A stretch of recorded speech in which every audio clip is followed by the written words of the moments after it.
Good afternoon, everyone. We are very thankful to everyone for your vehement response in this international conference. On behalf of Department of Economics, St. Stephen's College, Uzhavoor, we welcome you all to this international conference and the paper presentation competition of research scholars and faculties, Quaesitio 2022-23. Before we start, let's begin with a silent prayer.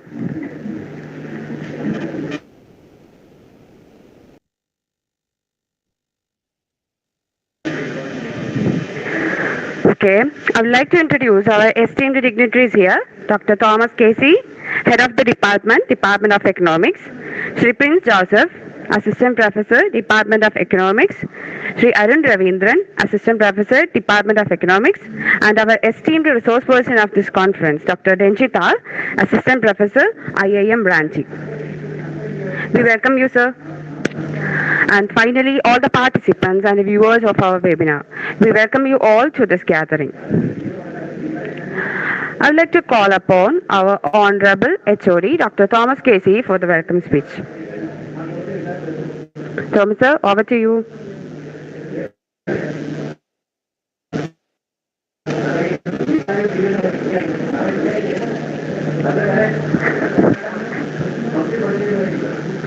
Thomas, sir.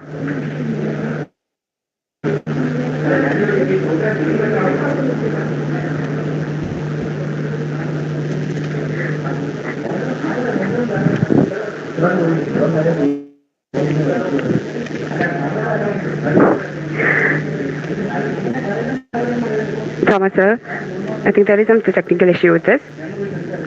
Please just a minute. 1 minute, I will follow you.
Sir, am I audible?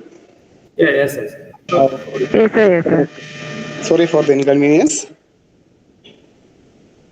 Respected Chief Guest of the program, Dr. R. Renjith, Program Coordinator, Sri Prince Joseph, Joint Coordinator, Sri Arun Ravindran, and Ms. Haridha Ramesh, dear participants from various colleges and research centers, and my dear participants, a very good afternoon to all. Quaesitio of 2022-23 is a multidisciplinary online international conference in various disciplines of arts, commerce, and science across the world. This conference was inaugurated on 15th December 2022 by Srimati V. Maheshwari IAS, Government of Kerala. This will be a platform for UG students. And the personality with us, Renjith Ramayendran from Panathur. A word about him. Dr. Renjith, now working at IIM Ranchi as assistant professor in economics. I think the Prince Joseph of our department can say more about Professor Renjith sir. As I think Renjith sir is a student of our Prince Joseph sir. Dr. Renjith got PhD in economics from Indian Institute of Technology, Madras. He completed his post-graduation in economics from the Central University of Kerala. Earlier, he completed his graduation in economics from St. Pius X College, Rajapuram, Kannur. His areas of interest includes economic geography, foreign direct investment, and industrial economics. His research papers have been national and international journals. As a teacher, he teaches microeconomics, industrial economics, international finance, and trade. And he is a real inspiration to the student community. Today, Dr. Renjith will be delivering a lecture on the global prospects of economics in the first session, and later I hope he will be chairing the presentation session. In this juncture, myself on behalf of St. Stephen's College, Uzhavoor, and the Department of Economics, and the participants of this session, I formally welcome you, sir, to this session. Sir, welcome. Now, we have a total of 6 participants from faculty and scholars to present their areas of research, which will throw some light to the participants here. The 6 research papers include from the area, research from MAHATMA College, Ernakulam, Motivation in Kerala. Third, Ms. Shyama US, Assistant Professor, Marian College, Kuttikanam. Her topic is role of Ardharam Mission in delivering public health care facilities in the state of Kerala. Then fourth, Dr. Amrita Renu Abraham, faculty in sociology, CMS College, Kottayam. Her topic is Shift in the Second Shift, a study among the female college teachers in Kottayam municipality. And then Dr. Surya Anand, faculty of St. Cyril's College, Adur. She will be presenting on the development practice at the crossroads, an overview. And finally, Mr. Stalin PC, faculty of St. Paul's College, Kalamassery, and his topic is an alternative livelihood option for the traditional fishermen in Kerala. I am sure that the valuable suggestions from Dr. Renjith will help all the participants and paper presenters to improve their work. Let me welcome all the scholars, faculty for their valuable presence in this program. Now I welcome Sri Prince Joseph, Assistant Professor and Coordinator of this program, Ms. Harida Ramesh and Arun Ravindran as the joint coordinators of this year 2022-23, the IQAC members of St. Stephen's College, Uzhavoor, research cell, faculty and students from various colleges and from our own college, and my dear students of other colleges and from St. Stephen's College, stakeholders of this program. Finally, I wish a wonderful experience to all the participants here. Thank you all. Thank you, Renjith sir. Thank you. Thank you, sir. Let's head over to today's program. Our resource person for today, Dr. Renjith, will share his ideas on the topic, Global Prospects of Economics. I welcome you, sir, to take over the session. Thank you for the introduction. Respected Principal Thomas Casey, sir, my own teacher, Prince Joseph, sir, and other beloved teachers and dear students. So basically, the idea behind this talk is all about economics. The opportunities of economics I am mainly going to focus, but I am not pinpointing each of the opportunities, what all the opportunities you have. I'm giving a wide picture, what is the opportunities you have, how you can utilize those opportunities. Then we will discuss about the scholarships also, but I'm not pinpointing again the specific scholarship, but I'm giving some examples for the scholarship also. So that is the basic idea behind this particular talk. So rather than telling the specifications, means where you have the opportunities, how you can utilize the opportunities, I'm giving a wide picture. So I will share the slides first.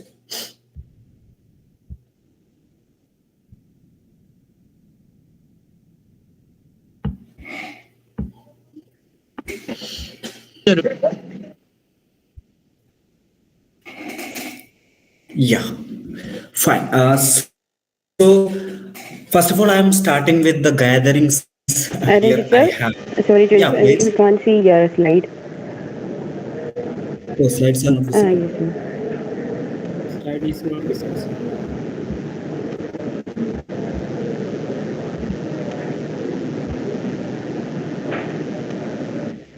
Is it visible now? No. No. Oh, okay. Yes. Sir. Okay. Is it visible now? No, sir. Yes. That was there, but it is not visible. 1 second, I will show.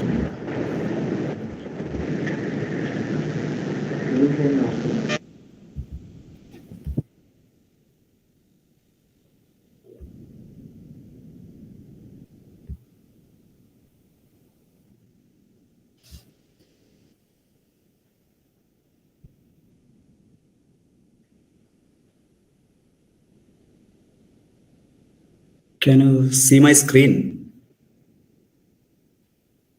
Yes, sir. Okay, fine. But we can see your PPT. Yes, yes. Is it visible now? Yes. Yes, it's visible now. So I'm talking about the global prospects of economics. So before that, I will find out my I will identify my gatherings. So we have more than 50 participants now in this online meet. So in this meet itself, there are faculties are there. They are already in the economics, in the way of economics, and similarly there are some research scholars are there. They are already in the field of economics. But I'm mainly focusing on those who are actually in their graduation and post-graduation stages.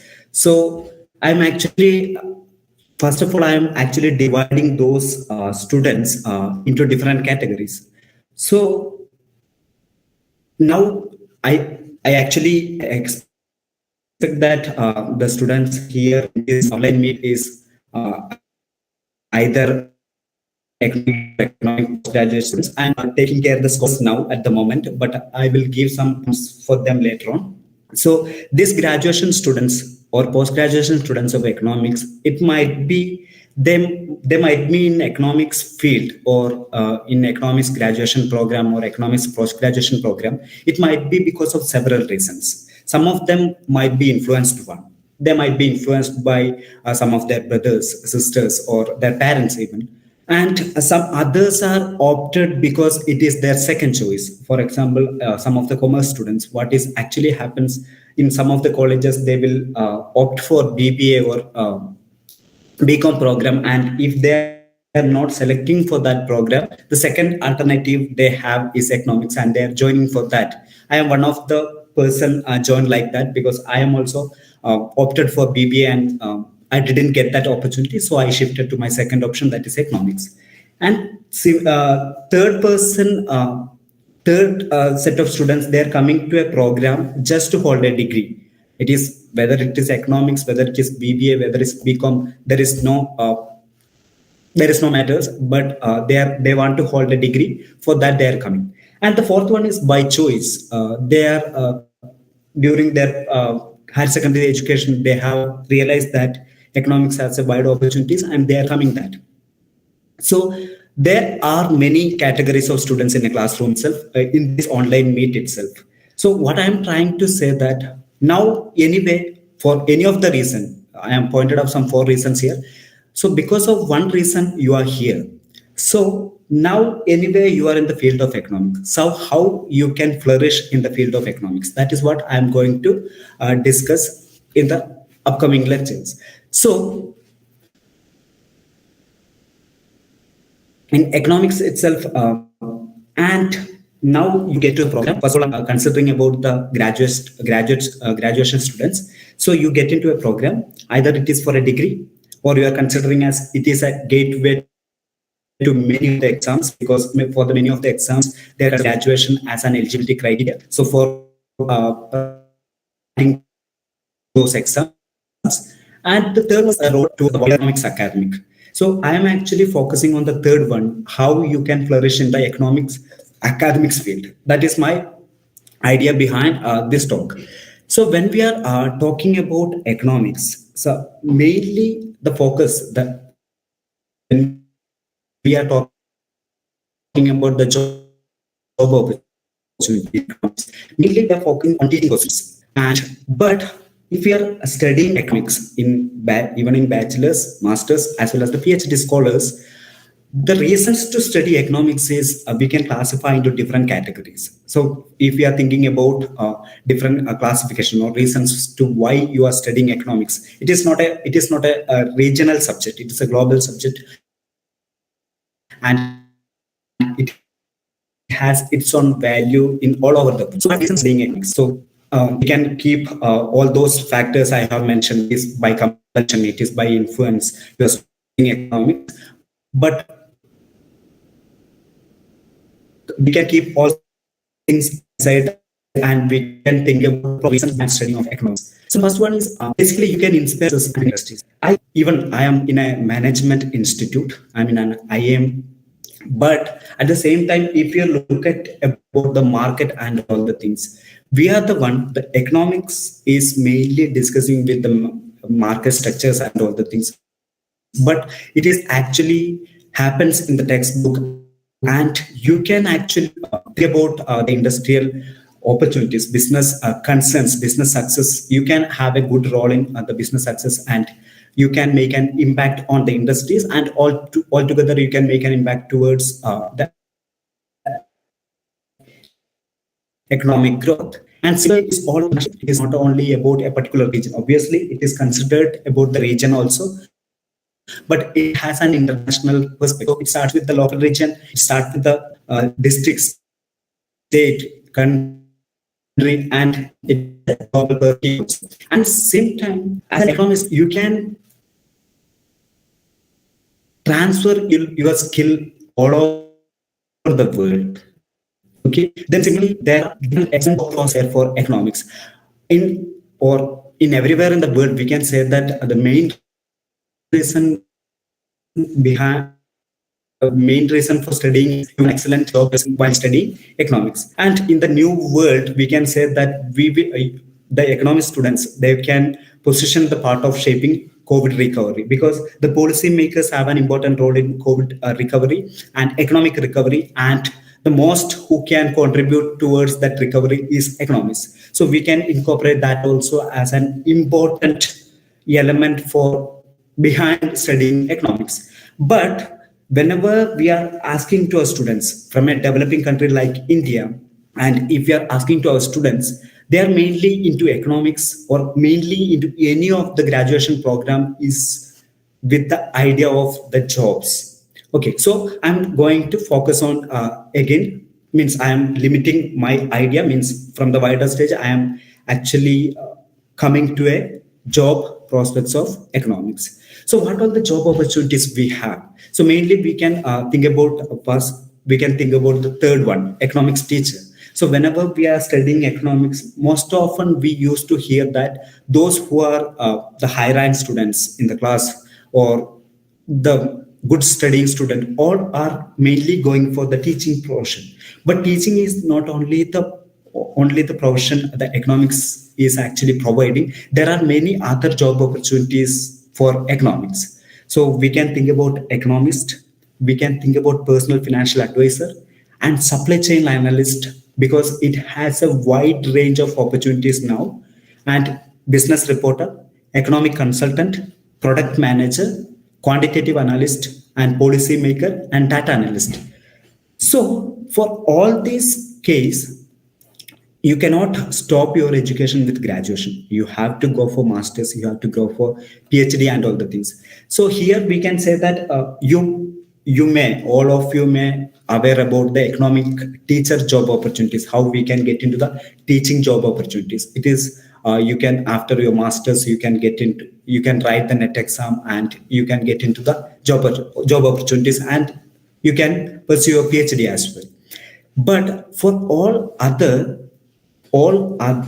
job opportunities, you have to be updated all the time. You have to be updated. But if you updated in terms of economics, in terms of economic condition, in terms of economic situation, you can be a policymaker, you can be a data analyst, you can be a financial advisor, you can be a supply chain analyst. So what is the beauty of these things is there are lot of job opportunities. We cannot think about a world without a data analyst. We cannot think about a world without a policymaker. We cannot, in the world of value chain, global value chain, all the countries are in that class of global value chain. So we cannot think about a world of supply chain analyst, and we cannot think about a world without product managers and quantitative analysts. So for all of these things, we have to widen our economic knowledge. So economic concept, day-to-day economics in the day-to-day life. So we have to expand ourselves.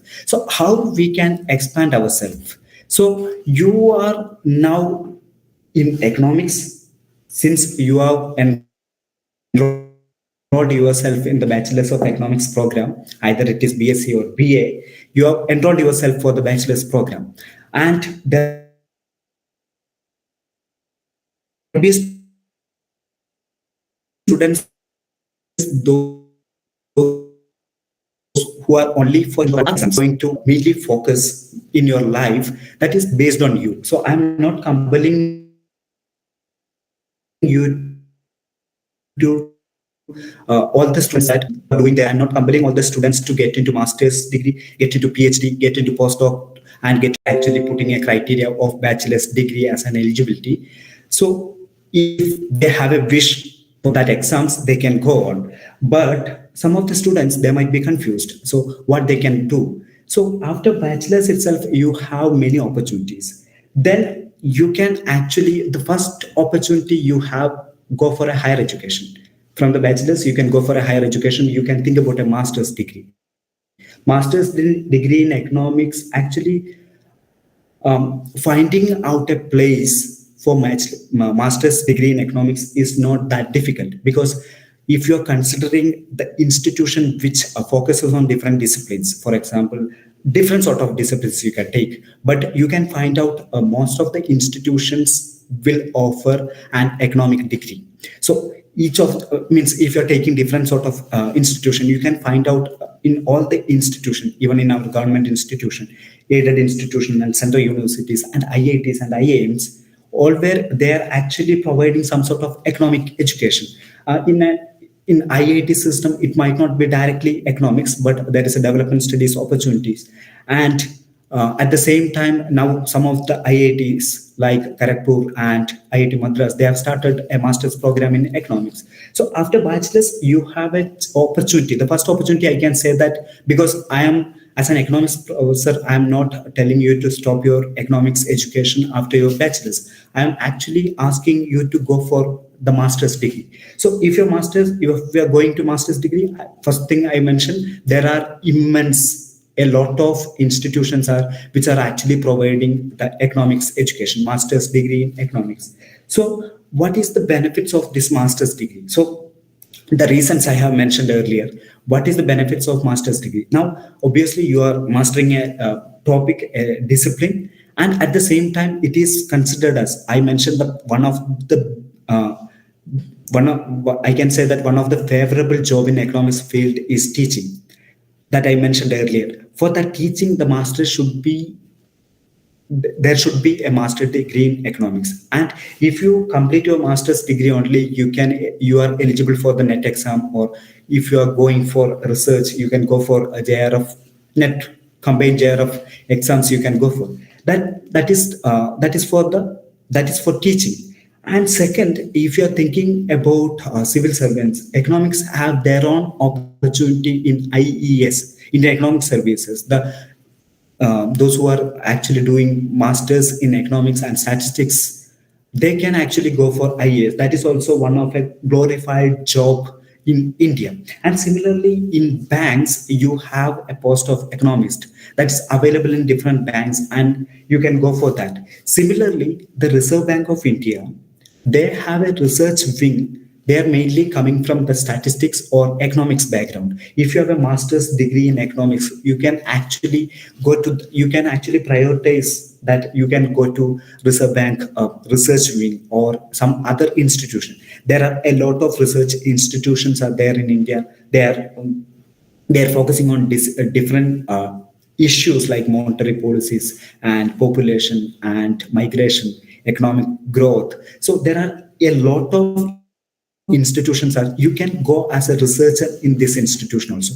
That is also possible after your masters. So it is not only restricted for teaching.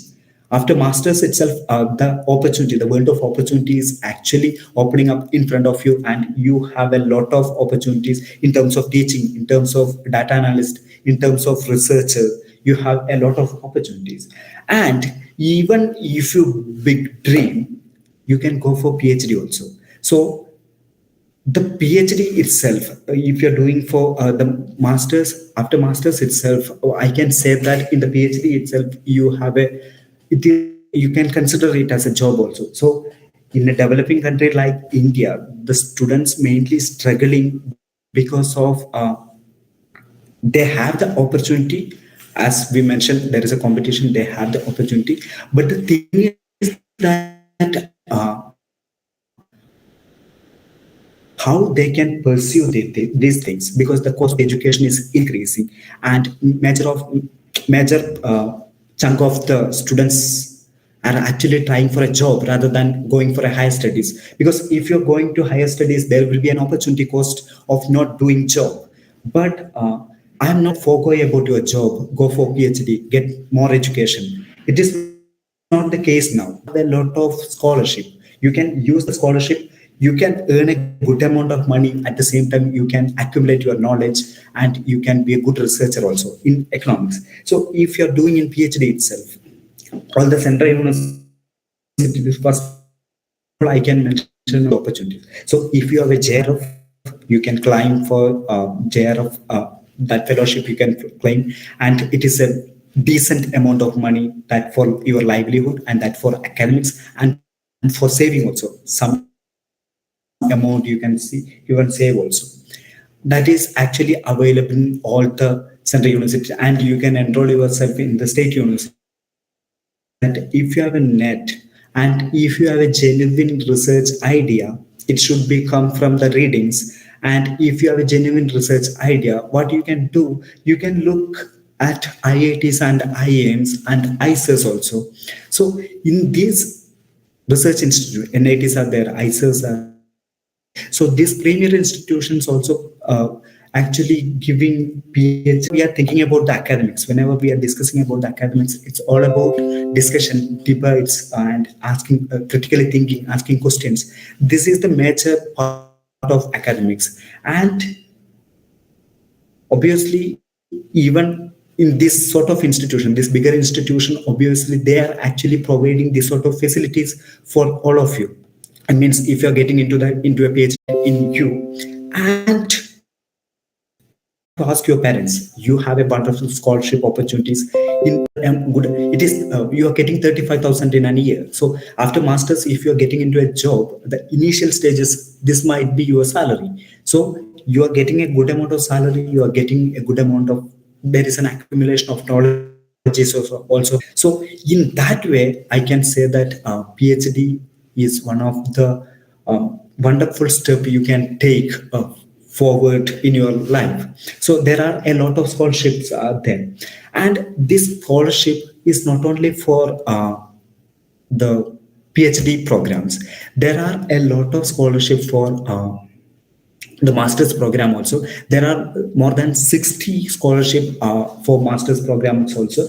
Merit come means scholarships are there. So a lot of different scholarships are there. And now you're thinking that the education system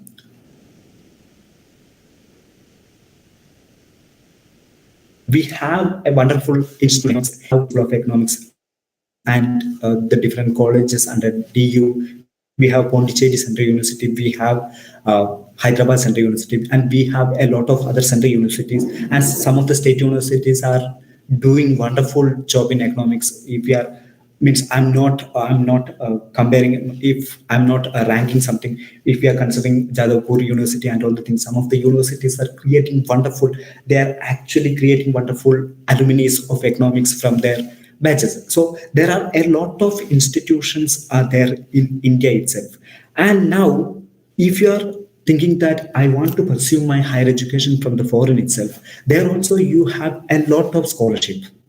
You have different scholarship that is providing by the UK government as well as the US government and Chinese government. From Canada also you have different sort of scholarship. I have named some of the scholarship here.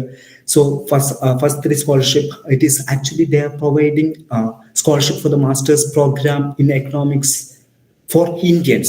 It is the scholarship from the UK government, and similarly from US and from Chinese government. There are a lot of scholarship opportunities are there for even for the master's program. I'm not only talking about the PhD programs.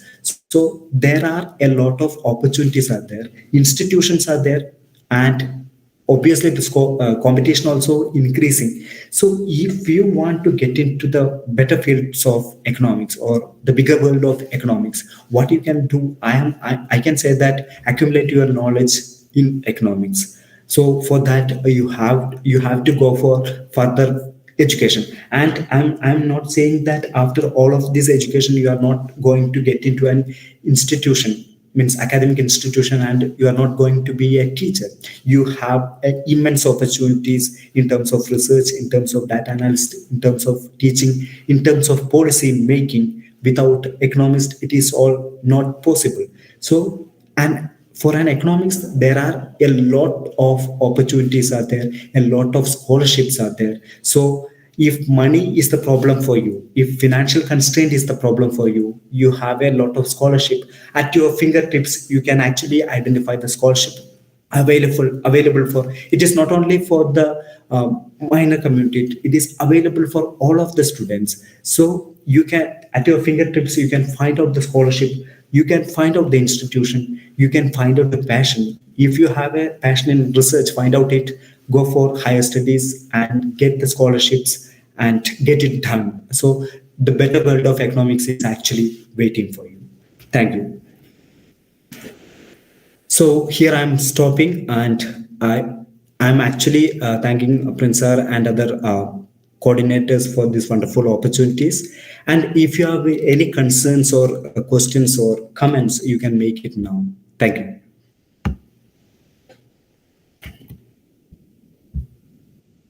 Oh, thank you, sir. Thank you. That was indeed informative. If anyone of you have any queries to ask, you can ask it now. Participants, if you have any queries, you can ask it now.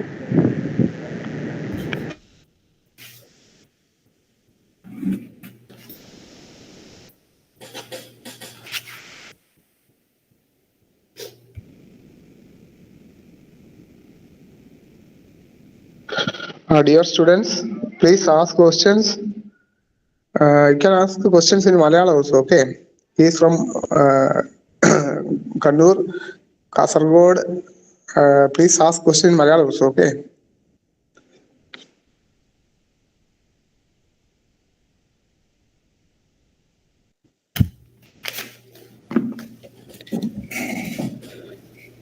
നിങ്ങൾക്ക് higher സ്റ്റഡീസുമായി ബന്ധപ്പെട്ട സംശയങ്ങളോ ഇക്കണോമിക്സിൻ്റെ സാധ്യതകളെക്കുറിച്ചോ സംശയങ്ങളുണ്ടെങ്കിൽ ഇപ്പോൾ ചോദിക്കുക.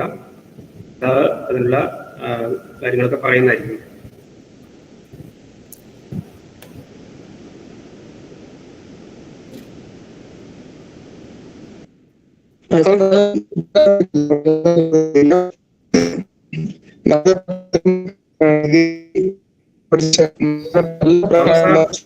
Voice is breaking sir.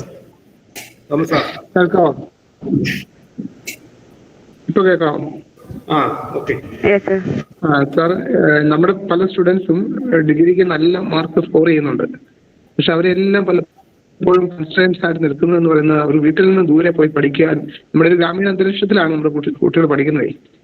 അപ്പോൾ അവർക്ക് പലപ്പോഴും ഇതൊരു തടസ്സമാണ്. അതുപോലെ തന്നെ എക്സ്പോഷറിന്റെ ഒരുപാട് പ്രശ്നങ്ങളുണ്ട്. അപ്പം അതൊക്കെ എങ്ങനെ ഓവർകം ചെയ്യാമെന്ന് സാർ ഒരു ഒപ്പീനിയൻ അവർക്ക് പറയുവാണെങ്കിൽ നല്ലതായിരുന്നു. ഒരുപാട് നല്ല കഴിവുള്ള വിദ്യാർത്ഥികളുണ്ട് നമുക്കിവിടെ. Okay, fine. So basically, ഇവിടെ എൻ്റെ കേസ് എടുക്കുകയാണെങ്കിൽ തന്നെ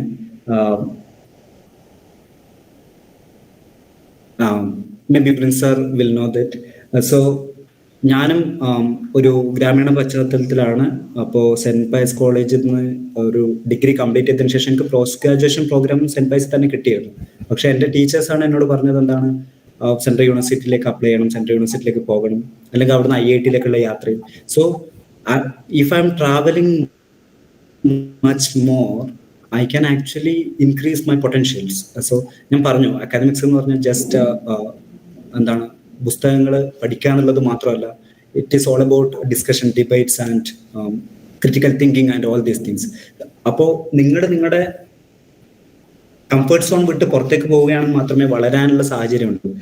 എനിക്ക് ഇത്ര നല്ലോണം മാർക്കുണ്ട്, പക്ഷെ എൻ്റെ അടുത്തൊരു ഇൻസ്റ്റിറ്റ്യൂട്ട് ഇല്ല എന്നുള്ളതിന്റെ പേരിൽ നിങ്ങളുടെ മാസ്റ്റേഴ്സിനോ അല്ലെങ്കിൽ മറ്റു ഓപ്പർച്യൂണിറ്റി, PhD പോലുള്ള ഓപ്പർച്യൂണിറ്റീസിനോ പോകാതിരിക്കരുത്. കാരണം ഞാൻ പറയുന്നത് എന്താ വെച്ചാൽ, ആ കംഫർട്ട് സോണിൽ നിന്ന് പുറത്തു വന്നാലേ നിങ്ങൾക്ക് കൃത്യമായിട്ടുള്ളൊരു വളർച്ച ഉണ്ടാക്കി എടുക്കാൻ പറ്റൂ. ആസ് ആൻ അക്കാദമിഷ്യൻ അല്ലെങ്കിൽ ഏത് ഫീൽഡ് ആയിക്കോട്ടെ, നിങ്ങൾക്ക് അങ്ങനെ ഒരു ഓപ്പർച്യൂണിറ്റി ഒരുപാട് അകലെയാണെന്ന് പറഞ്ഞ് പോകാതിരിക്കരുത്. കാരണം ആ ഓപ്പർച്യൂണിറ്റി നിങ്ങൾ തേടി പോവുകയാണെങ്കിൽ തന്നെ ഒരുപാട് ഉയരത്തിലെത്താൻ എല്ലാ സ്റ്റുഡൻസിനും കഴിയും. So don't think about the constraints, try to avoid those constraints, try to surpass those constraints and try to go for your dreams. So എപ്പോഴും എൻ്റെ നാട്ടിൽ തന്നെ വേണം എന്നുള്ള ചിന്ത ഒബിയസ്ലി എല്ലാവർക്കും അങ്ങനെ, പക്ഷെ ആ ഒരു ചിന്ത മാറ്റി വെച്ചിട്ട് ആദ്യത്തെ കുറെ നാളുകളെങ്കിലും പഠനത്തിന് വേണ്ടി ഇൻവെസ്റ്റ് ചെയ്യുക, ദൂരനാട്ടിലേക്ക് പോവുക, അല്ലെങ്കിൽ മറ്റ് ഇൻസ്റ്റിറ്റ്യൂട്ടുകളിലേക്ക് പോവുക. ഓപ്പർച്യൂണിറ്റീസ് ഒരുപാടുണ്ട്. നിങ്ങൾക്ക് ഇപ്പം മുൻപത്തെ കണക്ക് ഒരാൾ വന്ന് പറഞ്ഞു തരണമെന്നല്ല, എല്ലാവർക്കും ഓപ്പർച്യൂണിറ്റീസിനെ കുറിച്ച് കൃത്യമായിട്ട് ഗൂഗിൾ ചെയ്താലും എല്ലാം സോഷ്യൽ മീഡിയ അത്രത്തോളം ആക്റ്റീവാണ്. അപ്പോൾ നമുക്ക് ഈ ഓപ്പർച്യൂണിറ്റീസ് ഒക്കെ കൃത്യമായിട്ട് അറിയാൻ പറ്റും. അപ്പോൾ ആ ഓപ്പർച്യൂണിറ്റീസ് മനസ്സിലാക്കുക, come out from your comfort zone, go for it. അതാണ് എനിക്ക് എല്ലാ സ്റ്റുഡൻസിനോടും പറയാനുള്ളത്. രഞ്ജിത്ത് സർ, നമസ്കാരം. പ്ലീസ് സർ, ഡിഗ്രി കഴിഞ്ഞ അല്ലെങ്കിൽ PG ഇക്കണോമിക്സ് കഴിഞ്ഞ വിദ്യാർത്ഥിനികൾക്ക് കേരളത്തിനകത്ത് ഉള്ള ഇന്റേൺഷിപ്പ് പോസിബിലിറ്റീസ്, ഇന്റേൺഷിപ്പ് സാധ്യതകൾ എന്തൊക്കെയാണ്? ഏതൊക്കെ ഗവൺമെന്റ് അല്ലെങ്കിൽ പ്രൈവറ്റ് ഓർഗനൈസേഷൻസ് അല്ലെങ്കിൽ ഫോമാണ് ഇക്കണോമിക്സ് പഠിച്ച വിദ്യാർത്ഥികളെ ഇന്റേൺഷിപ്പിന് വേണ്ടിയിട്ട് പ്രിഫർ ചെയ്യുന്നത്? ഓക്കെ, സോ ഇന്റേൺഷിപ്പ് ബേസിക്കലി എനിക്ക് ഒരു വൈഡ് ആംഗിളിൽ നിന്ന് ചോദിക്കുകയാണെങ്കിൽ RBIയുടെ ഇന്റേൺഷിപ്പ് ഉണ്ട്, SBIയുടെ ഇന്റേൺഷിപ്പ് ഉണ്ട്. ഇനി ഇതിന് പുറമെ നമ്മൾ ഇന്റേൺഷിപ്പ് എന്ന് പറയുമ്പോൾ അതൊരു അതിൻ്റെ ഒന്നിച്ചൊരു എമൗണ്ട് വരിക എന്നത് മാത്രമല്ല, ഏതെങ്കിലും രീതിയിൽ ഫർദർ എഡ്യൂക്കേഷനും സഹായമാകുന്ന രീതിയിലുള്ള ഇന്റേൺഷിപ്പ് ചെയ്യുക എന്നതാണ്.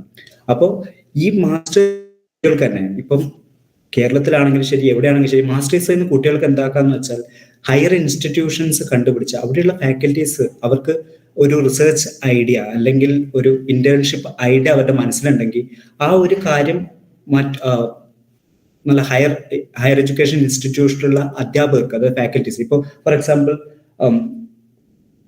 ഒരു കുട്ടി ഇപ്പോൾ എനിക്ക് ആ കുട്ടിയെ ഇന്റേൺ ആയിട്ട് എടുക്കാൻ പറ്റും. അപ്പം അങ്ങനെയുള്ള ഓപ്പർച്യൂണിറ്റീസ് ഉണ്ടാവും. അതിനു വേണ്ടിയിട്ട് കുട്ടികൾ ചെയ്യേണ്ടത് എന്താ വെച്ചാൽ, ഞാൻ പറയുന്നത് ഈ വൈഡർ ആയിട്ടുള്ള ഈ SBI ആൻഡ് RBI ഇന്റേൺഷിപ്പിന് പുറമേയുള്ള കാര്യങ്ങളാണ്.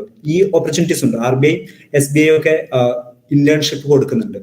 അതിന് പുറമെ ഈ ഹയർ എഡ്യൂക്കേഷൻസ് ഇന്റേൺഷിപ്പ് കൊടുക്കുന്നുണ്ട്. പക്ഷെ ആ ഇന്റേൺഷിപ്പിന് വേണ്ടി എന്താണ് ചെയ്യേണ്ടതെന്ന് വെച്ചാൽ, കുട്ടികൾ ആ ഫാക്കൽറ്റിക്ക് മെയിൽ അയക്കുകയാണ് ചെയ്യുന്നത്. പൊതുവായിട്ട് എനിക്കിങ്ങനെ ഒരു ഇന്റേൺഷിപ്പ് ചെയ്യാൻ താല്പര്യമുണ്ട്, ഇന്നതൊക്കെയാണ് എനിക്ക് ചെയ്യാൻ പറ്റുക,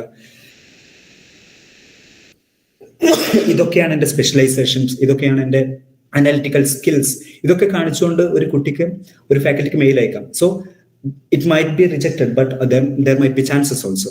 സോ അങ്ങനെയുള്ള ഇന്റേൺഷിപ്പ് ഓപ്പർച്യൂണിറ്റീസ് ഉണ്ട്. അപ്പം എനിക്ക് തോന്നുന്നു എക്കണോമിക്സിനെ സംബന്ധിച്ചിടത്തോളം മെയിനായിട്ട് കുട്ടികൾക്ക് ചെയ്യാൻ പറ്റുന്നത് മറ്റ് ഹയർ എഡ്യൂക്കേഷൻ ഇൻസ്റ്റിറ്റ്യൂഷനിലുള്ള ഫാക്കൽറ്റീസിന് മെയിൽ അയക്കാം, ഇങ്ങനെ ഇന്റേൺഷിപ്പ് ചെയ്യാൻ താല്പര്യമുണ്ടെന്നുള്ള രീതിയിൽ മെയിൽ അയക്കാം. പിന്നെ എന്താ ചെയ്യാൻ പറ്റുമെന്ന് വെച്ചാൽ, academic institution in terms of teaching അല്ലാതെയുള്ള ഇൻസ്റ്റിറ്റ്യൂഷൻസ് ഉണ്ട്, റിസർച്ചിന് വേണ്ടി ഓറിയന്റഡ് ആയിട്ടുള്ള ഇൻസ്റ്റിറ്റ്യൂഷൻ, അവർ ഇന്റേൺഷിപ്പ് വിളിക്കാറുണ്ട്. So students has to find out those internship and they have to apply it, and they can apply individually to faculties also. Thank you sir.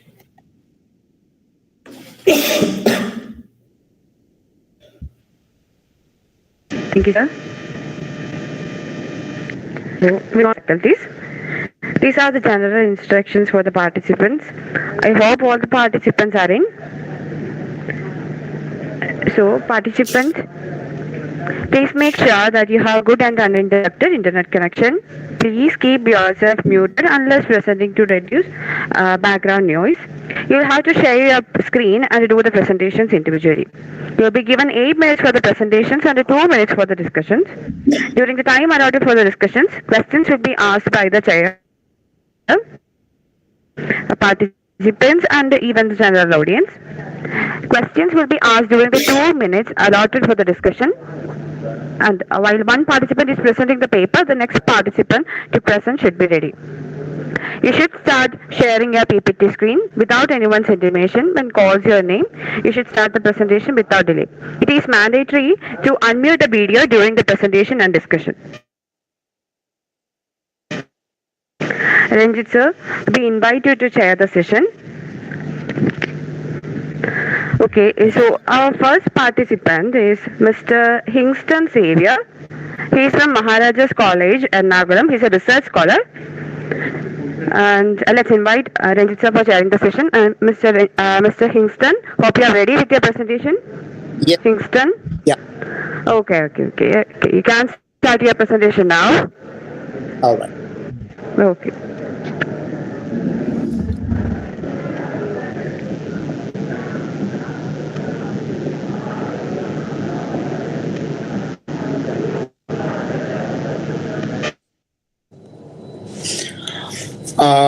Ma'am, I hope I'm audible and my. Yes, Hingston, you can present now. Thank you, ma'am. So, a very good afternoon to one and all, and respected chair and all the faculty members, research scholars, and all my dear students.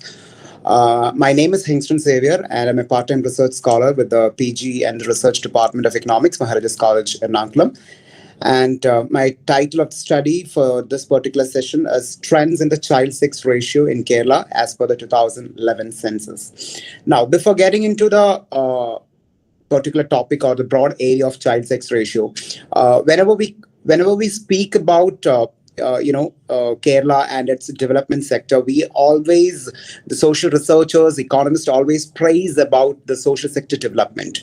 We often refer the Kerala model of development in many national, international platforms in order to give that attention, as well as the remarkable achievements that we have achieved as a state when we compare that with the other states in our country.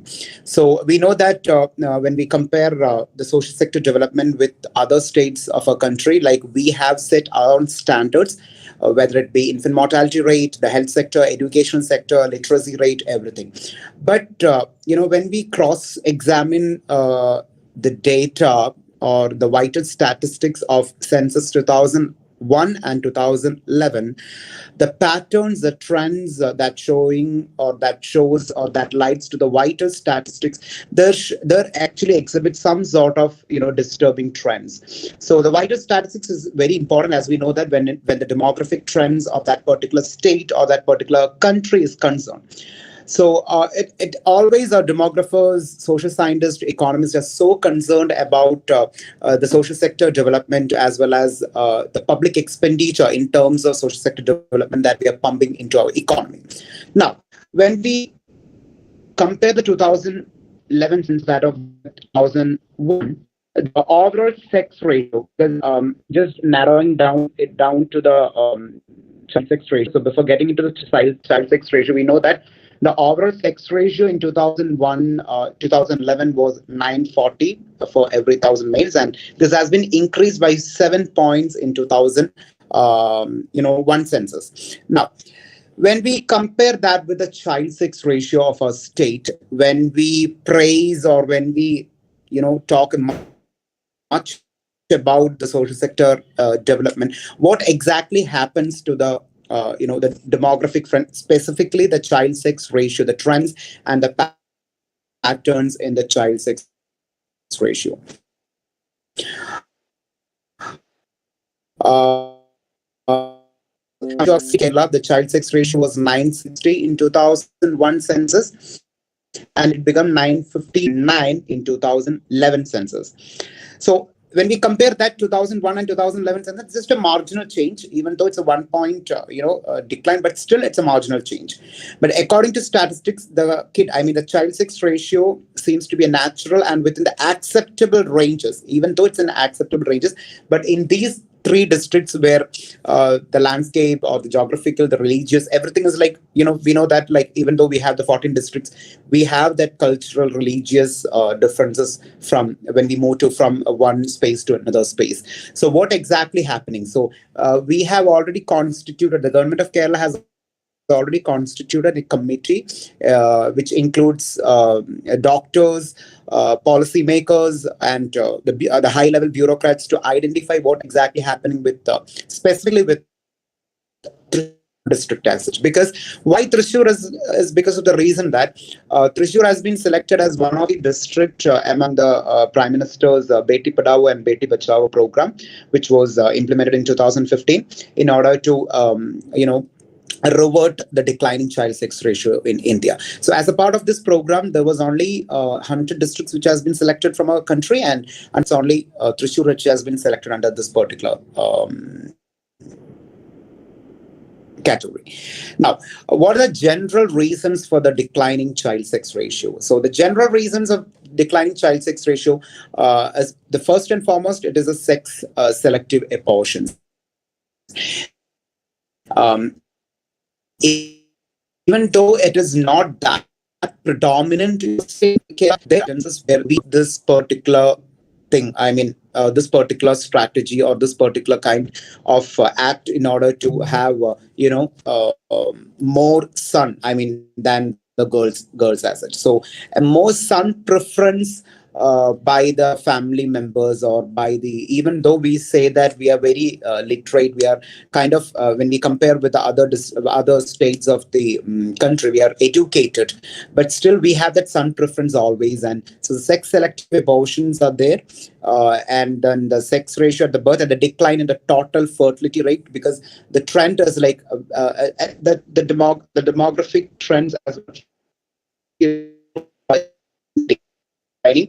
And all we have that patriarchal that as well as economic roots which have been in the structures. There's a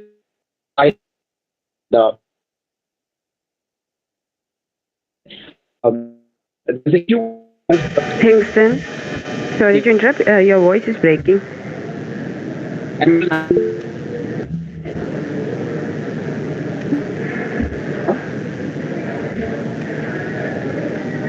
Hingston? Yeah. I think your voice is breaking. Oh, second. Okay. Am I audible now? Yes. All right. So, while I was saying like the preference towards the nuclear family, even though we say that we are educated and we have that good amount of education as well as literacy, but we always, the modern society always have a tendency to have a very nuclear family with less number of children. So it has to be. This particular case, it's still under the study as such, like what is the grassroots level reasons for the the decline in the child sex ratio. I think there are like some reasons which has not been identified. Which cannot be like it can be identified in terms like it has to be like qualitative in nature. So this particular topic requires a qualitative as well as quantitative analysis of different variables as such. But these kind of studies as well as results will actually help us, the policymakers as well as the government, to control the declining child sex ratio, which eventually help us for the more economic development and growth of the society. So that's about my presentation, and thanks a lot for the great opportunity for the Department of Economics of St. Stephen's College, Uzhavoor. Thank you. Okay, thank you, Hingston. Thank you for your presentation. Now it's time for the discussion. Viewers can express your opinions, and inviting Renjith sir to share his views. Kingston, you can unmute your audio and video. If audience have any sort of questions, they can raise it first. Then I will. If any one of you have any questions, okay, fine. So otherwise, I will move to Hingston. So I got it like a proposal rather than a conclusive evidence giving study. I got it like a proposal. So you mentioned that there are 3 districts specifically showing a decline trend in the case of sex ratio in Kerala, like Yes, sir. Thrissur, Idukki, and Alappuzha. Yeah. And the reasons you quote for this decreasing trend in sex ratio is the general reasons. Exactly. Whichever the states, whichever the districts we are concerning. So did you identify any sort of specific reasons for Kerala? Means given the social development in the state, why it is happening? Did you identify any sort of specific reasons, or you are going to do that? So the thing is that when there are reasons, as in like when we cross-checked with the hospitals, I mean in the Thrissur government medical hospitals, as well as with the many NGOs in that particular district, there is no ample evidence, or there is, unfortunately I must say that there is no evidence for the sex-selective abortions or like, the prenatal sex determination kind of practice. So that's why, sir, I have mentioned like the underlying reasons still has to be identified, which means that it requires a qualitative analysis rather than quantitative, I guess, because the area in which these decline has happened is more of a particular community dominant area. So intervention to that particular area requires more caution, and the questionnaire has to be prepared in that way. So my next step is, yes, sir, obviously the qualitative analysis. Okay, fine. Thank you very much, sir.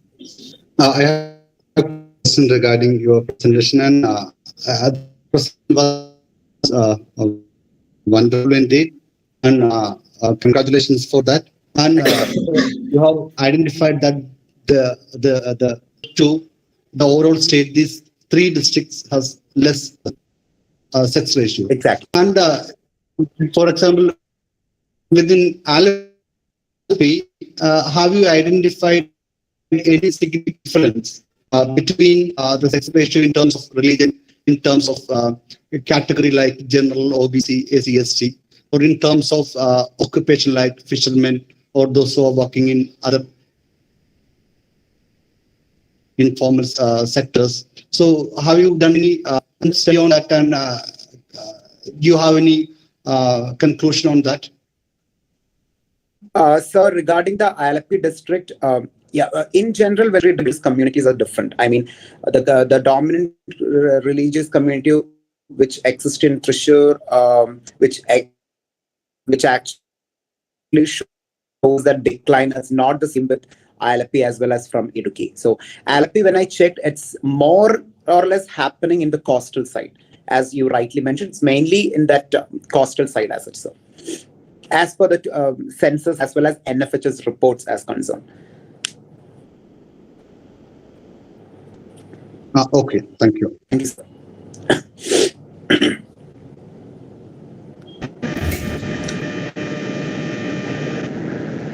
Thank you, Hingston. I hope there is no more questions.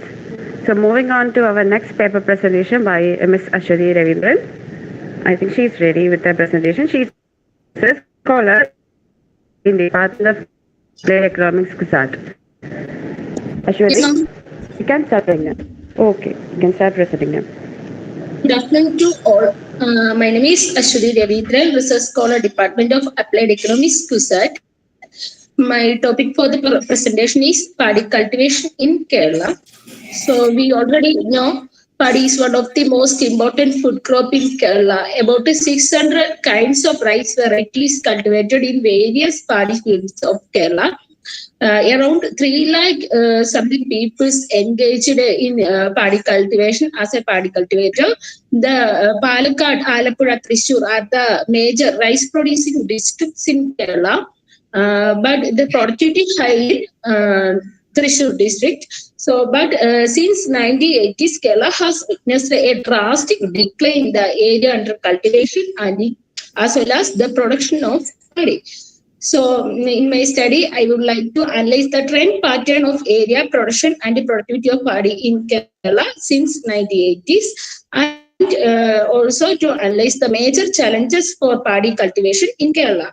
So, in my study, I including both the primary and secondary data. Secondary data collected from various official departments like Department of Economics and Agriculture Statistics, data collected from Economic Review, and also agricultural data collected from Agriculture Development and Farmers Welfare Department. The primary data collected from the opinions from farmers and other officials from Alappuzha and Palakkad districts. In data analysis carried out by using simple statistical tools like percentage changes and cumulative growth rate also.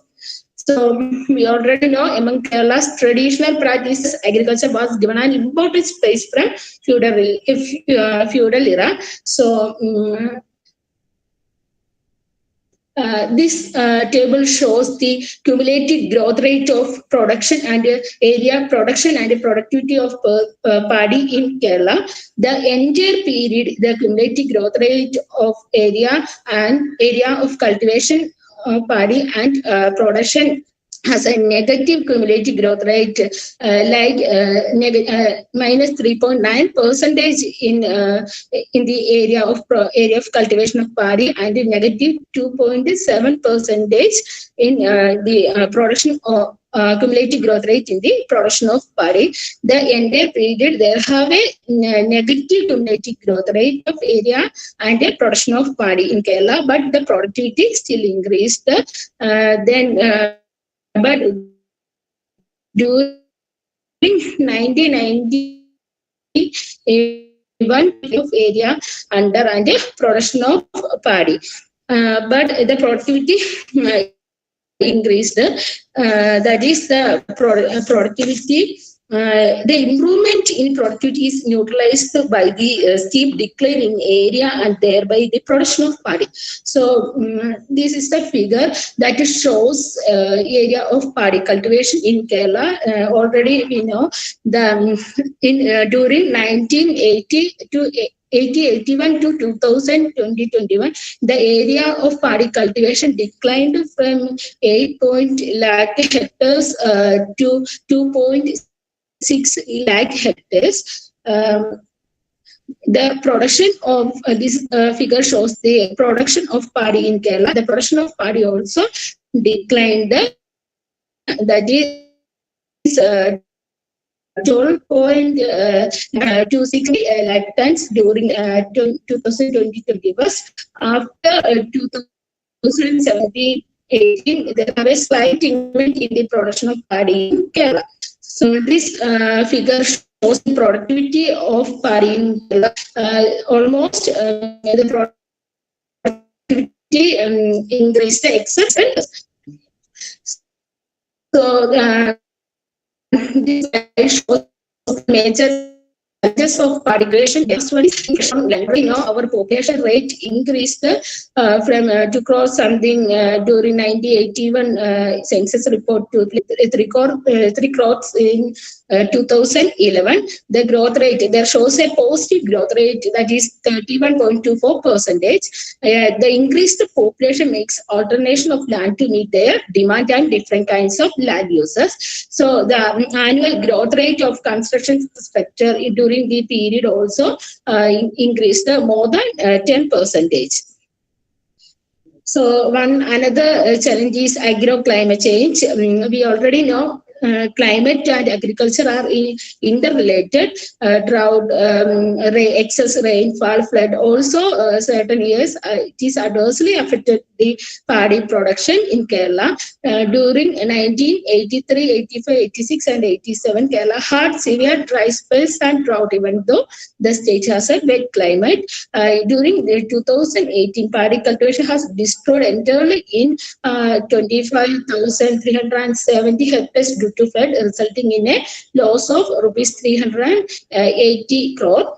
So flood also mainly 1983 drought also affected Kerala's paddy production. Kerala witnessed 3 lakh something hectares of paddy loss due to severe drought. In Kerala, saltwater intrusion and salinization of fertilized land are becoming a problem in Kuttanad and Pokali area in Ernakulam and Alappuzha, Kaipal lands and coal lands in Thrissur and Malappuram districts also. Another challenge is crop diseases. We already know my bacterial leaf blight, munja. These are the major crop diseases affecting paddy in Kerala. Bacterial leaf blight. It is severely infected leaves tend to dry quickly and it will lead to maybe up to 60% of loss in grain yield. And then munja also affected Kerala's paddy production. It is adversely affected the paddy production of Kerala.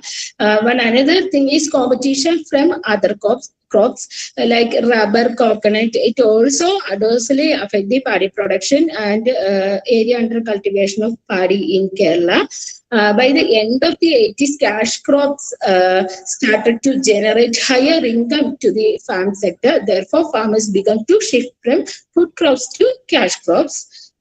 So, in a shortage in labor supply, we already know Kerala witnessed a shift from primary sector dominated economy to tertiary sector dominated one. In latest data shows that primary sector's contribution that is around 8% only, but the contribution from tertiary sector 63% and also the industry sector's contribution also 23%. So next another one is low levels of profitability, high cost of cultivation, lack of input subsidies also led to the low level of profitability in paddy production. I have some suggestions. That is, government should give proper attention towards the declining trend in area cultivation of paddy, and government should strictly regulate all construction activities, and the government consider the paddy cultivators and improve their quality and quantity of production, and also improving the quality of life of those who engaged in. Thank you.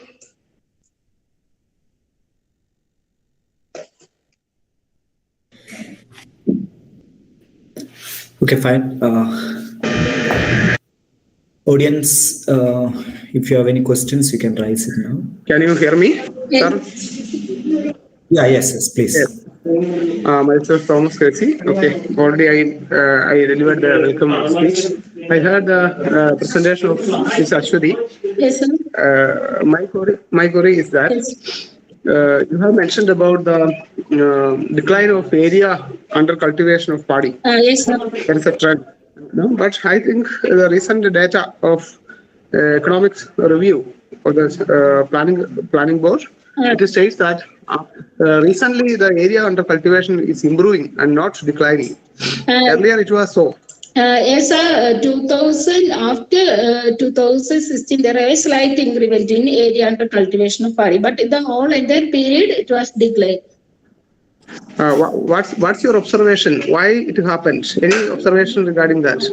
I already said that these are the challenges in paddy cultivation. This also mainly, I think, the demographic pattern, like the pressure on land, construction activity, carrying activities also increased over the periods. This adversely affect the paddy production in Kerala. And also, I have one more query, or you can take it as comment also. Yes, sir. Regarding the paddy cultivation, all are, especially policymakers, government, NGOs, everybody are worried about the decline trend and growth of paddy cultivation. But the productivity is also declining, isn't it? No, productivity increased over the years. Okay. But recently, I think today or yesterday's newspaper also it is given that the after procuring the paddy, the farmers are not paid the amount by the Civil Supplies Corporation or the government. Still, it is pending. And these are all things I think are some reasons for the decline or the no interest for the farmers to come into this field. And even if the government and other agencies give adequate support to this paddy farming, do you think that the earnings from the paddy itself will be sufficient to meet both ends of the farmers? Do you think the earning from the paddy itself will be sufficient to meet the both ends of the paddy farmers and their household expenditure? Do you think that? Okay, sir. Okay.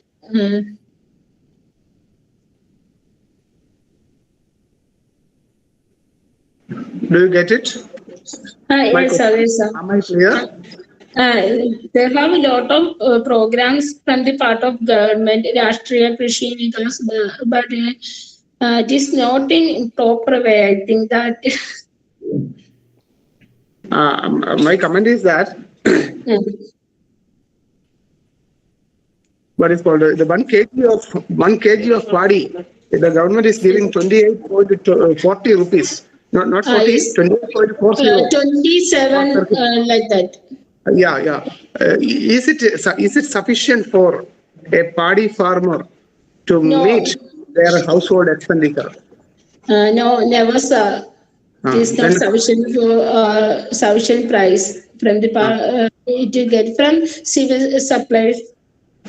Okay. Supply You just look into that area also. The earnings from the sir. paddy, even if it is productive and what is called a profit they are getting from the paddy farming, whether this amount is sufficient or not. Okay. Okay, sir. Okay, thank you, sir. Okay, fine.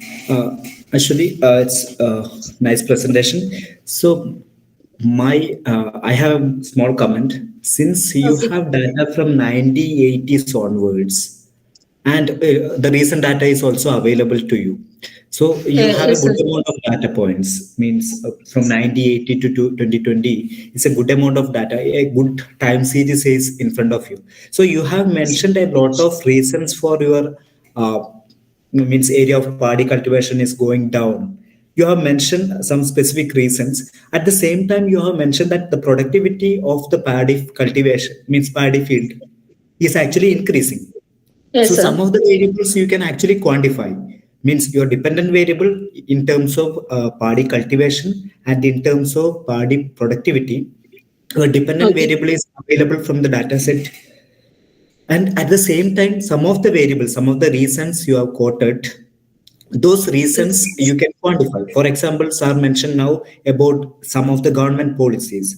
The policies Yes. in policies regarding to the output, for example, high yield varieties of seeds, Yes. produce the minimum price supports, and similarly from the point of view of input subsidies and fertilizer subsidy and all the things, you can make at different time points which time points these particular policies actually came and whether these policies have any sort of impact in paddy cultivation as well as paddy productivity. That also you can check. Means since you have a Yes. data, a long years of data, you can take all these policy along with whatever the things, whatever the reasons you have mentioned for the reduction in the paddy cultivation, you can think about these policies also. And in each time period, what is actually happened because of these policies, that also you can actually check. Okay, sir. Okay. Okay, thank you, sir. Okay, thank you. I think Alan has a question.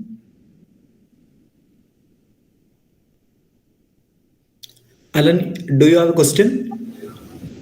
Alan Peter, do you have a question? You have raised a hand.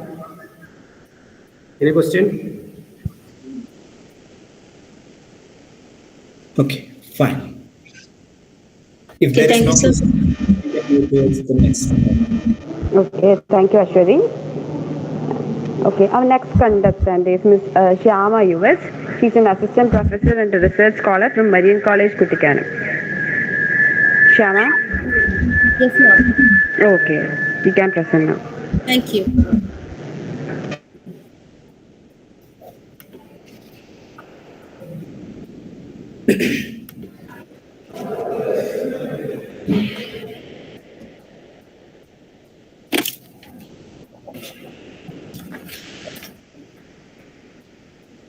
Okay. Is my screen visible? Yes, yes. Okay. Good afternoon, one and all. The title of my presentation is Role of Ardhram Mission in Delivering Public Healthcare Services in Kerala.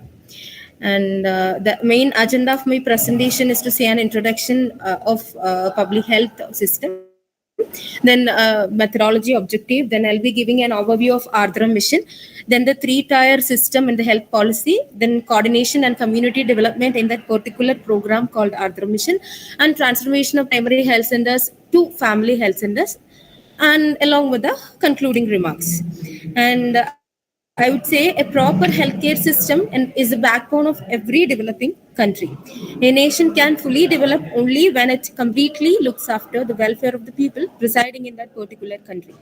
A healthy population is a gain of the country, and of course, it is the most free asset that a country possesses. So, this human component or this population is actually a great labor force, is actually acting as a great labor force, and as well as a great mind to work on the nation's development.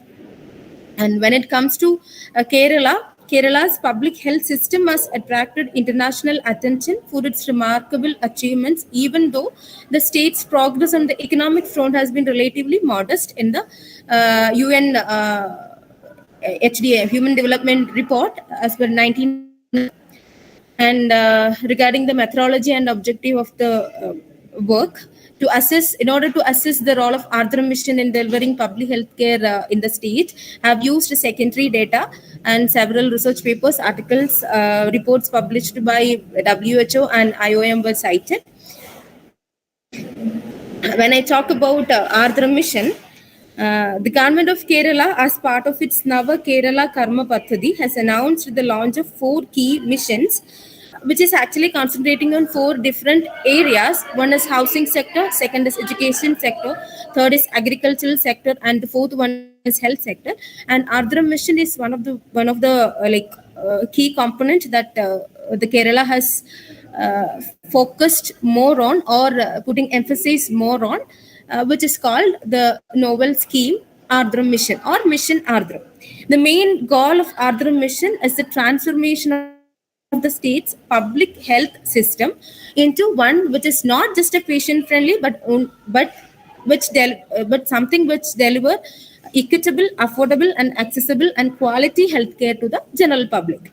And at the Sustainable Development Summit in 2015, the UN adopted a set of 17 Sustainable Development Goals, as we all know, and which try to end poverty, fight against inequality, injustice, and in order to tackle climate change by 2030.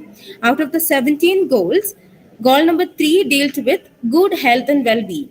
With the help of 22 expert groups in various aspects of health, Kerala has formulated its own health goals, which is in connection with this Sustainable Development Goal.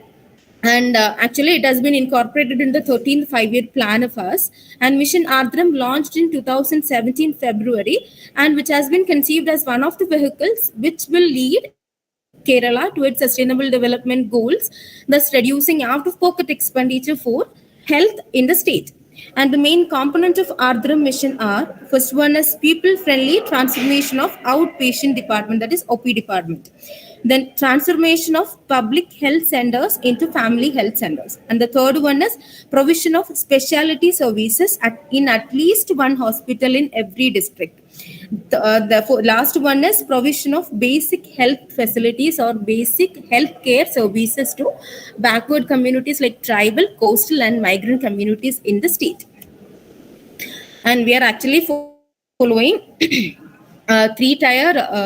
Our health policy actually adopts three-tier structure, including primary, secondary, and tertiary levels of healthcare, which actually deepens people's access to healthcare. The primary level is designed to have three types of health facilities, that is sub-centers, primary health centers, and community health centers.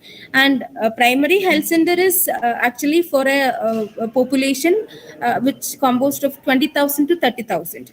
And sub-centers are for a population of 3,000 to 5,000. And community health center is for community health center is covering a population of 80,000 to 1.2 lakh. And under the secondary tier, district hospitals are incorporated. And in the tertiary sector, we have health facilities in urban areas that are well equipped and sophisticated diagnostic and examination facilities.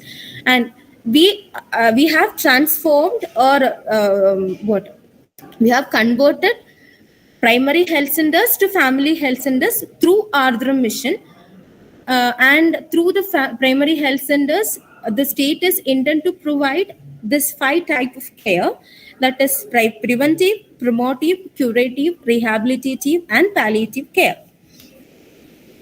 Then this is the number of health centers during plan period, that is from the 6th plan to 12th plan I have listed. And this is the total number of community health centers in India and Kerala. And from the table, growth rate of community health centers from 1st to 12th plan is 6.9%. And in the case of Kerala, the growth rate is 1st to 12th is 54.5. And the growth rate of primary health center in India is 1.77, while Kerala is in 3.28%. Sub-centers grow by 17 I would say 17% in India. And there is a negative growth of sub-centers in the case of Kerala. That means we are giving more importance to primary health centers, and we are trying to convert primary health centers to family health centers by putting more facilities on it. And regarding the coordination and community involvement in this Ardhram mission, our local self-government, or panchayat, I would say, local self-government is the best position to act as coordinator, and which involves other departments also, other organizations, NGOs also. It actually helps to address the social determinants of health in a healthier way. The lack of health in community does not mean that the health sector or the panchayat are not doing their job. This is because there are several social determinants of health other than the health that are related to other sectors. And the mission Ardhram also ensures community involvement in the services available through ASHA workers, this ward health sanitation nutrition committee, then Kudumba workers and health workers, Arogya Sena, etc. The Ministry of Health and the Panchayat had a shift their funding and focus on the relief and rehabilitation operations during the flood time. Many of the newly established centers and ongoing construction sites have been severely damaged. With this in mind, it is important to set aside that emergency reserves to reduce the blow that unforeseen events such as the implementation of a particular project has.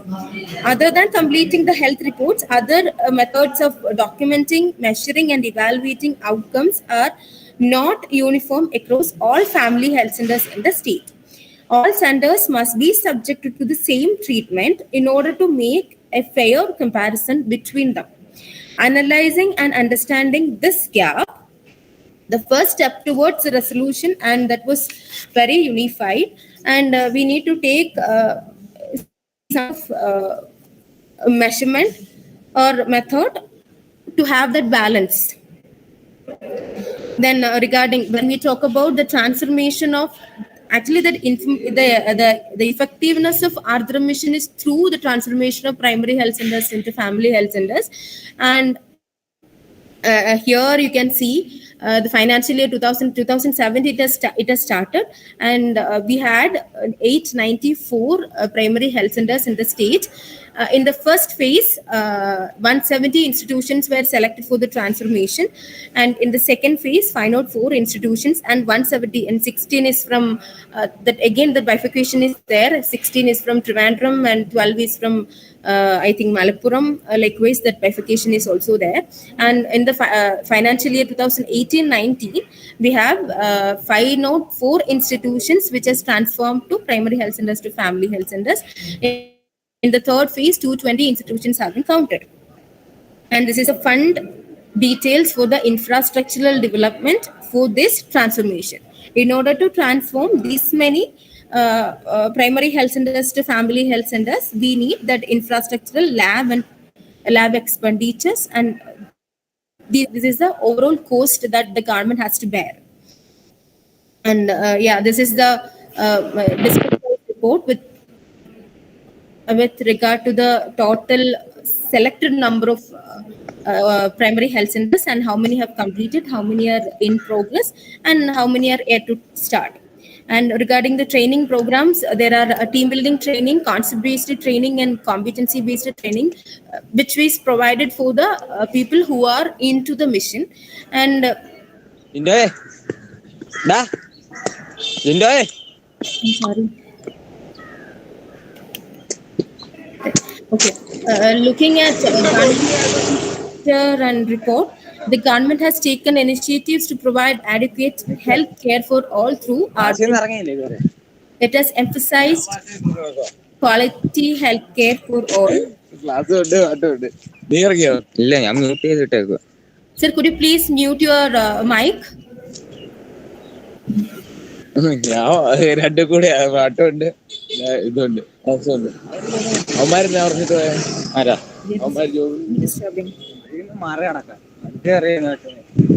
it has emphasized quality healthcare for all.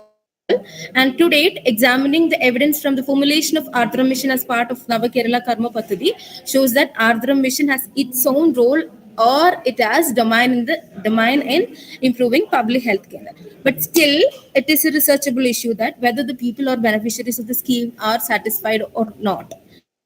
So I am concluding my presentation with this researchable issue, and that is actually one of the objective of my PhD. So now it is open for queries. Thank you so much.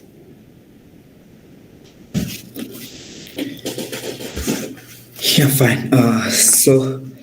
Yes, ma'am. So here, mainly the focus is given on how the transformation is happened from primary health centers to family health centers. Yes, sir. Am I audible? Yes, sir. Yes, sir.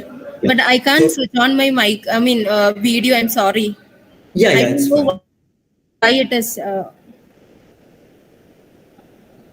Fine. So the transformation, you have that story of transformation and how it is actually changed the primary health centers to family health center. That idea is well clear from your presentation. Okay. So what I can comment, you can actually look at the National Family Health Survey, and from the National Family Health Survey, you can take some of the data.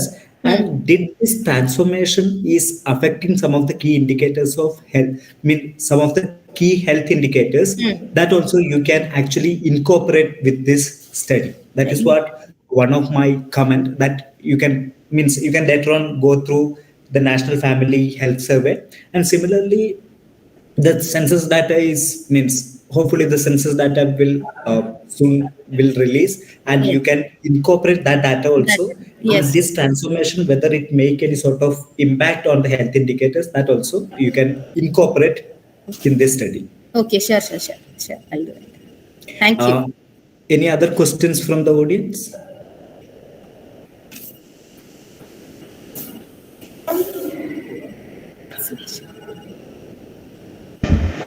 I hope there is no more questions. Thank you, Shyamama.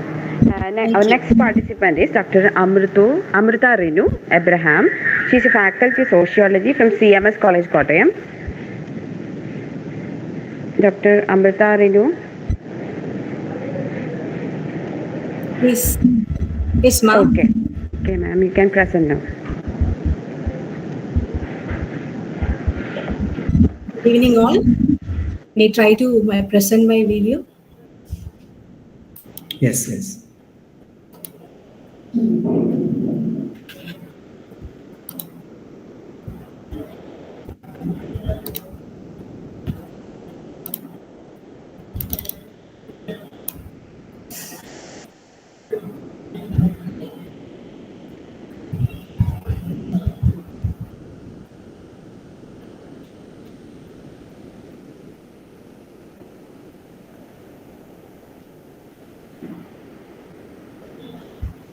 Is my video visible? Is my presentation? You shared your entire screen. Please go to the. Pardon? You shared your entire screen. That presentation is not visible. Please open the presentation now.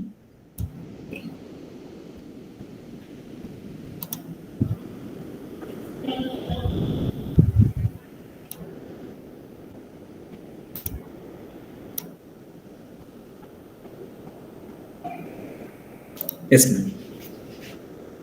Is it visible now? Yes, yes, yes, please. Okay.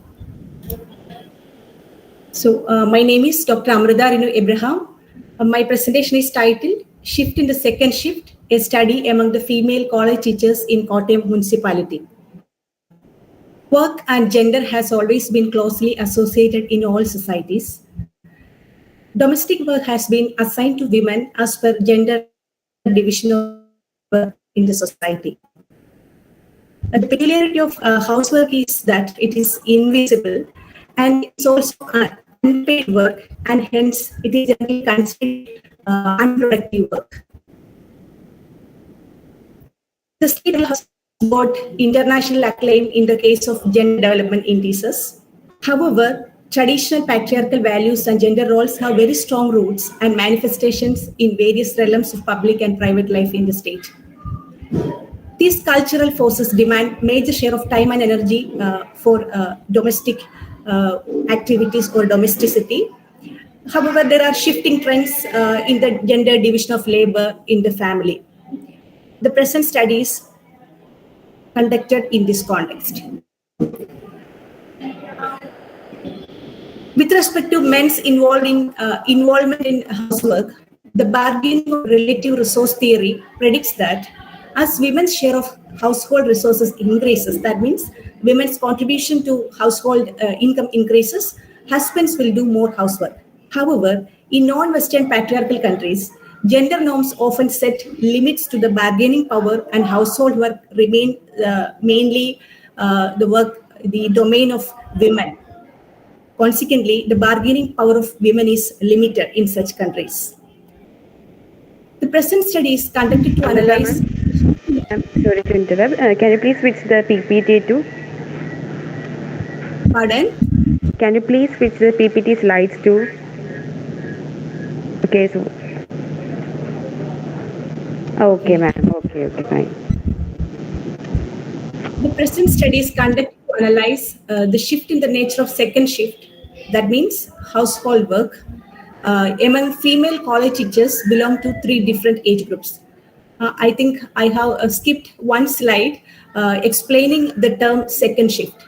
The term second shift is proposed by Arlie Hochschild to refer to the household work engaged by women, working women.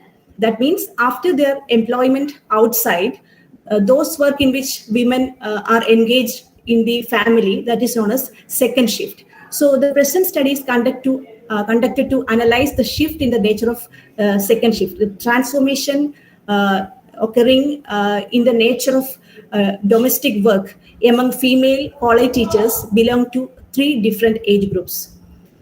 We know college teachers are a category with comparatively high educational qualifications and high income in the Kerala society. The specific objectives of the study are to understand the gender role perceptions of the respondents. Secondly, to study the nature and extent of participation of partners of respondents in household works and also care work, and thereby to understand trends and changes over time. The theoretical framework of the study is given by the concept of cultural hegemony by Antonio Gramsci and the concept of symbolic violence by Pierre Bourdieu. The method of study, it was a qualitative study. Responses are collected from faculty members belonging to 3 different age groups. They are working or retired from colleges in Kottayam municipality. 7 respondents were selected from each age category. The tool of the study was interview. Coming to the findings of discussion, the findings regarding gender role perception of the respondents. The belief that the domestic work is the main responsibility of women generally increased with the age of respondents. Though it's a qualitative study, the general trend was like this. The age respondents, especially those respondents above the age of 65, either glorified the involvement of their husbands in domestic work or rejected the need for sharing work. The nature of negotiation of or bargaining by the aged respondents was in a very peaceful manner without challenging the framework of existing structure compared to the young respondents. Women living in nuclear family seems to have more bargaining power irrespective of age regarding sharing of work. There are respondents who demanded equal sharing from the part of their husbands in the first 2 younger age groups. However, most of the women participated in the study considered that women should take charge of domestic work for proper functioning of the family. Regarding the second objective, that is the nature and extent of participation of partners in domestic work, the participation of husbands in the domestic work is found in all age groups.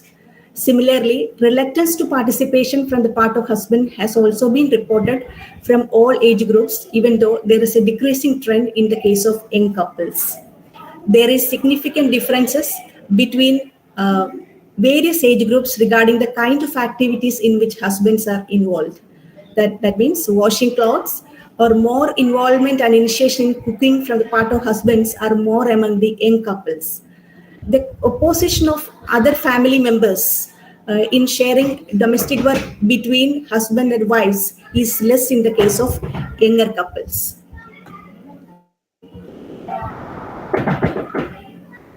Child care still remains mainly as the responsibility of women.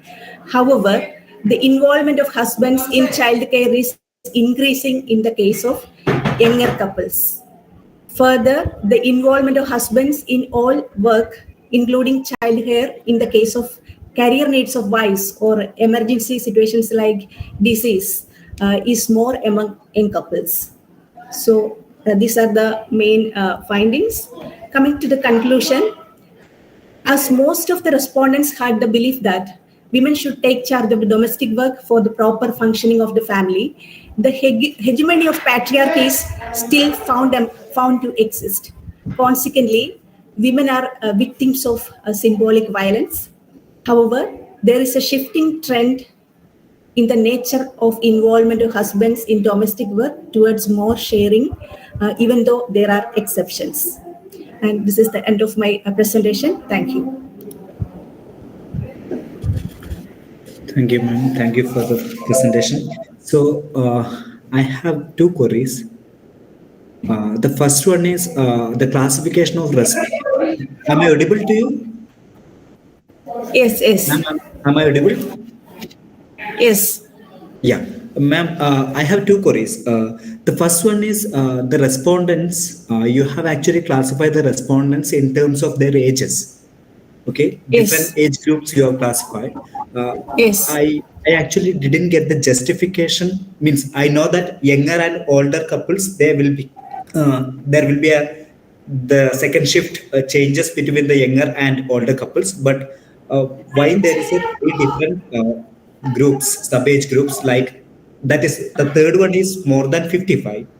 That is one thing. Yes. And second thing is you are mentioning that there is a shift actually happens in the second shift. Yes. So There are changing trends.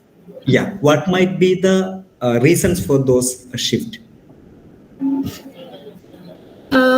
I think this shift is in accordance with the changes in the gender role conceptions generally occurring in the society. However, the shift is not complete. Still, patriarchal values has a stronghold even among women. But there are positive changes. Though one of the main limitations of my studies, it's very the sample strength is very low. Actually, I would like to conduct a more extensive study using a mixed methodology later. Yeah. So it is a direct interview kind of thing. The response you are taken from direct interview or a Google form or something. Telephonic interview. So basically, you can make a Google form and share with the education institution and all the things that will give you more number of respondents. Yes. Comparing yes, to thank that. you, sir. Okay. Yeah. Okay. Yeah. Any other questions or comments?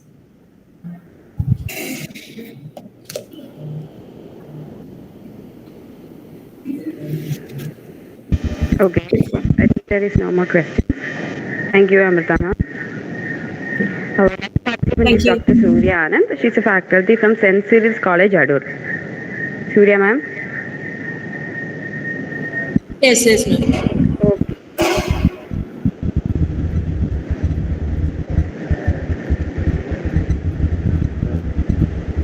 Ma'am, we can start presenting now. Okay.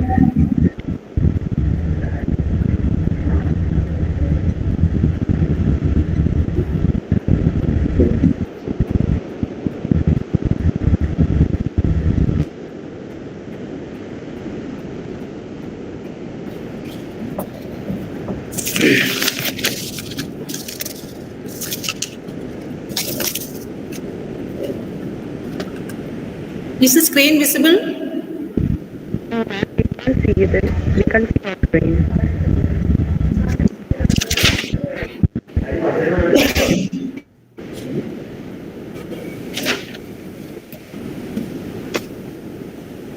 No presentation is there, ma'am. You have not taken. 1 second.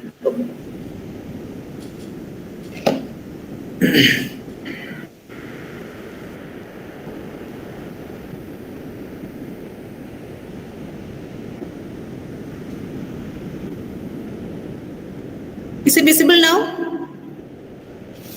Yes. You can proceed. Yes, ma'am. Okay, good afternoon, everyone.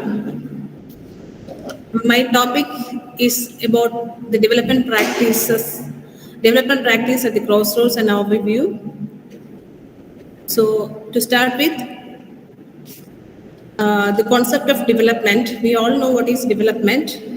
When we analyze the term development, the development as a concept, we know it was synonymous with economic growth.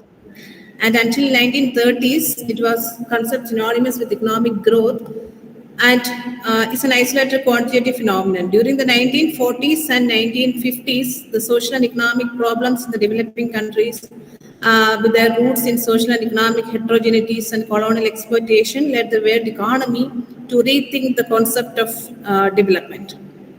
So, according to the Amartya Sen, Keston-based way of development, the freedom is both the primary objective of development and the principal means of development. So in this sense, the process of development implies an unprecedented structural transformation of the economy, marked by an improvement in both quality and quantity of growth performers. So coming to the measurement of development, how to measure the extent of development. Basically, by economic development, we mean the increase in individual income or the gross national product. We know that. But due to the world events that are happening and due to various reasons, it was realized that economic growth does not alone necessarily lead to an enhancement in the level of social attainment of the population, but there should be an alternative yardstick to judge the development status of the people. So the concept of development has changed to a large extent. The important requirements of this expanded approach are very evident or relevant in the realms of various variables we consider as economic variables such as health, education, gender, empowerment, equity, democracy, environment, etc., etc.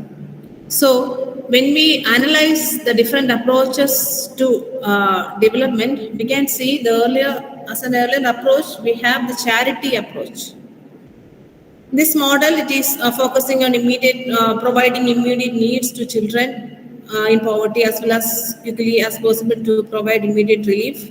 And one of the important demerit of this approach, this charity approach, is that it is not a participatory approach. People are not participating in, and if the people are suffering, they are getting some sort of supplement to enhance their living condition.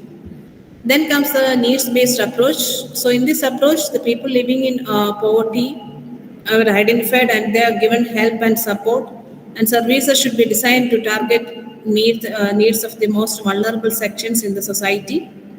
So it is basically identifying the needs of the society, of the people, and providing them some help, basically in the sense of food, water, shelter, and security.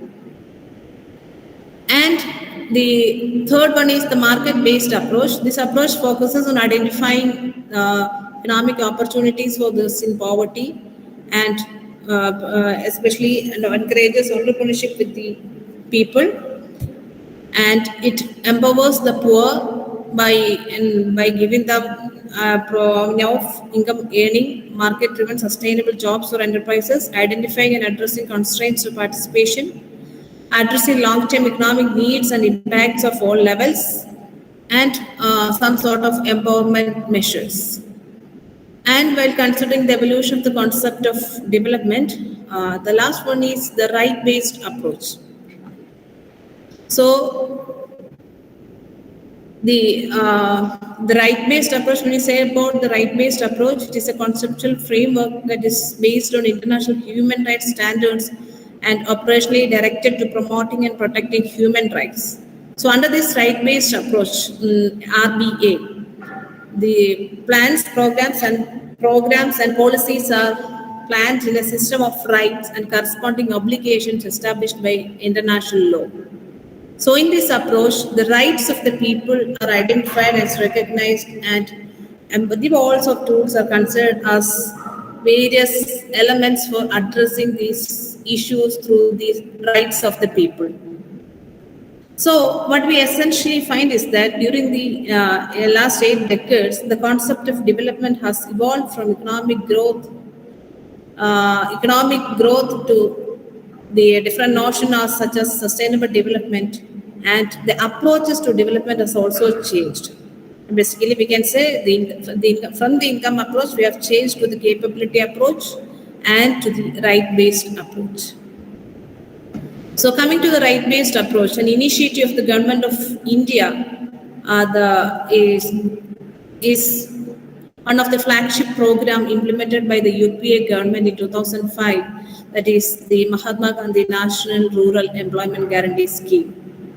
So one of the peculiarity of this act implemented in 2006 onwards is that it is basically a right-based framework, and this approach is rights-based. So this is an pure example of the right-based approach to employment. Employment is considered as a right, and this act guarantees employment to every individual household that is willing to do unskilled manual work for 100 days in a financial year. So this act provides a shift from policy of welfare activity of the government to identifying the basic development needs as rights of the citizens. So MGNRGS is a novel experiment in the case of right-based approach to development itself. So when we analyze the program as a right-based capability enhancement program and comparing it with the earlier schemes, we can see the limitations in the other wage employment programs and various corrective mechanisms adopted under the scheme. So In the earlier wage employment programs, priority has been given to the road and other physical structures, whereas in